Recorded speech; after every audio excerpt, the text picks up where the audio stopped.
చెరువు పక్కన ల్యాండ్ పెట్టుకున్న రైతులు ఆ భూమిలో వచ్చి ఎందుకు పనికిరాకుంటుందన్నమాట. ఎందుకంటే సంవత్సరంలో సగం రోజులు వచ్చి నీళ్ళు ఉంటుంది, ఇంకా సగం రోజులు నీళ్ళు లేకుండా ఉంటుంది. ఆ భూమిని ఏం చేయొచ్చు అనేసి కొంతమంది రైతులైతే నన్ను అడుగుతున్నారనమాట. దానికి బెస్ట్ ఎగ్జాంపుల్గా ఈ ఫామ్ని అయితే చూపిస్తానమాట.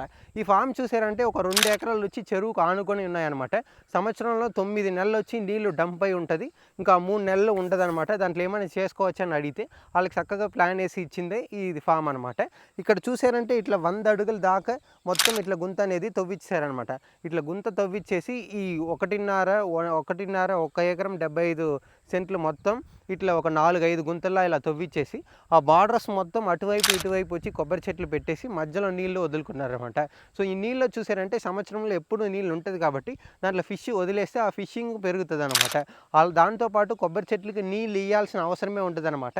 గ్రౌండ్ వాటర్ అనేది గుంత తవ్వడం వల్ల కొంచెం కిందికి వెళ్ళిపోవడం వల్ల కొబ్బరి చెట్లకు మంచిగా నీళ్లు కావాల్సినప్పుడు ఇచ్చి మీతో టైం పెంచడం వల్ల పర్ఫెక్ట్గా పెరుగుతాయన్నమాట. సో అందుకనే ప్రతి ఒక్క రైతులు ఇలా ఫాలోఅప్ చేసుకుంటే మీకు కొబ్బరి చెట్లు వచ్చి చెరువు పక్కన ఉన్నా కానీ ఇట్లా గుంతలా తవ్వేసి డబల్ ఇన్కమ్ జనరేట్ చేసుకోవచ్చు అనమాట. ఒకటి ఫిషింగ్, ఇంకొకటి కోకోనట్ ట్రీ ప్లాంటేషన్ చేసి కోకోనట్ ఇన్కమ్ చేసుకోవచ్చు అనమాట.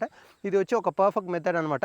ఈరోజు చాలా ఫారిన్ కంట్రీస్లో, ఫిలిప్పైన్స్లో కానీ లేదు ఇండోనేషియాలో కానీ మలేషియాలో అంతా ఈ స్టెప్స్ని ఫాలో అవుతున్నారు.